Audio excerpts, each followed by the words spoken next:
So I have to thank Molly for inadvertently giving me the best setup possible for why I'm here to talk to you about the future of content and your place in it. As far as I understand, we are here together to speak and to listen and to learn, and we are here because we're curious and probably we're after something, or you wouldn't spend money, or in my case, fly many, many hours and have terrible jet lag, which is why I'm carrying pieces of paper, because the jet lag has destroyed my short-term memory. But perhaps we're here after that big idea that may change the course of our next 20 years, because that's a comfortable horizon for many of us. And of course, the only thing we can know about the future is that it is uncertain. So deep scenario thinking, which is what I have my background in, and I can literally say I grew up in the business. My father started very early on with some pioneers in the industry at a company called Global Business Network in the East Bay, and my first job was $4 an hour licking envelopes. But I got to be in some really cool rooms from a really young age and learn a lot about the scenarios to strategy ideology. So deep scenario thinking is thinking that can give you a window into the future. Scenarios, as you said in the beginning, are powerful stories about the future. And they're not meant to predict the future, but to shift the center of your thinking and inform your intuition. Because, of course, the future is unpredictable, and yet we must act. So it's my experience in scenario thinking for which Martin enlisted me to find a way to create a deeper engagement for all of you with both the conference's brilliant speakers and the ideas that they will posit to you over the next couple of days. And we wanted to develop a useful framework to help push the edges of that thinking and learning that we do together this week. So scenarios are built by a kind of structured brainstorming to get at the most important uncertainties facing a particular strategic problem or idea. But I can tell you from experience that it is essentially impossible to do a structured brainstorm with this many people. So we had to get a little creative. And we chose the future of content as the frame of this conversation, because one thing is certain about the future: we are all participating in the future of content.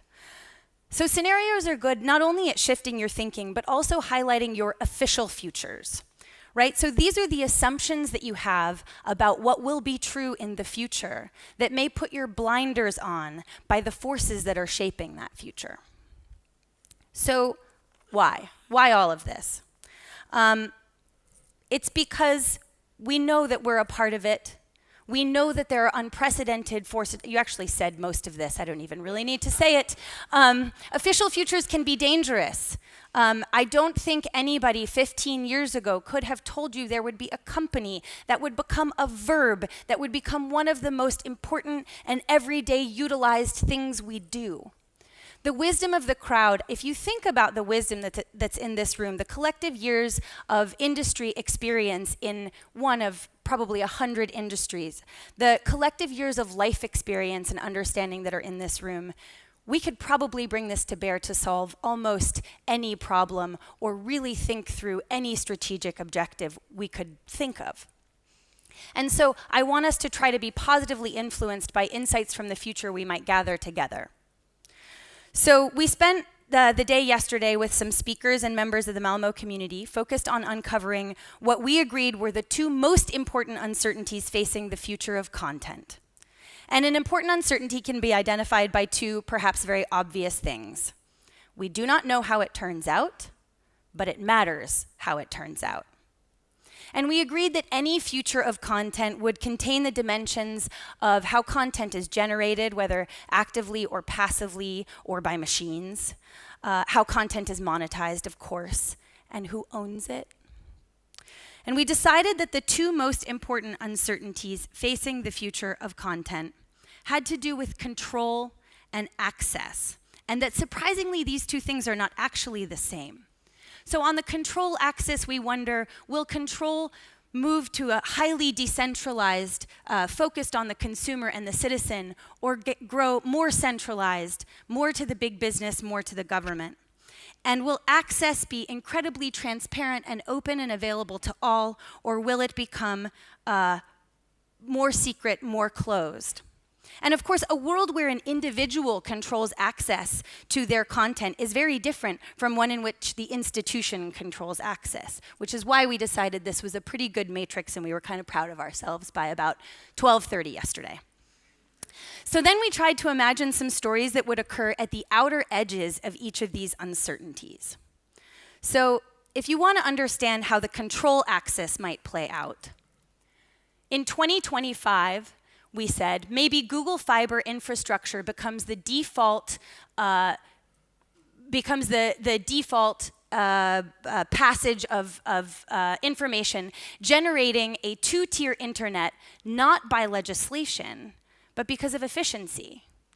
And that greatly incentivizes economies of scale, leading to a centralized world full of Google robots, and therefore one company and its close allies own the medium, the media, and its means of content production. This is a plausible story about the future of content, and I would argue that this one is very worth considering. Emily, can you just translate for me?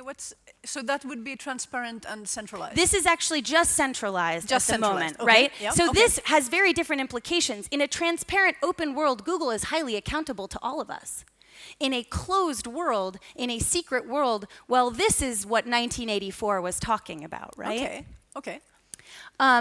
So on the decentralized world, we might say, we lived in this world for a while and we couldn't take it anymore. And in 2035, a huge scandal erupts and a conspiracy is leaked. And the tech and the media have all been colluding to control the thoughts and feelings of populations and subcultures to increase harmony. And this leads to a popular revolt and a decentralized dark web by 2045. Now, there's two things you can think of here. A very transparent and open, the data belongs to everyone in a decentralized environment is a very different world from one in which individuals are totally in control and can be totally private, and data is only stored in places that only the individual knows. These are very different worlds. So the matrix is actually kind of a picture of at least 4 different futures. Yes, so these are 4 different worlds we can imagine that are distinct from one another. And of course, the further you push out to the edges, the deeper these stories go. Okay. And so each of these plays out differently in a world of radical transparency versus individuals having total and private control over their content. Yeah.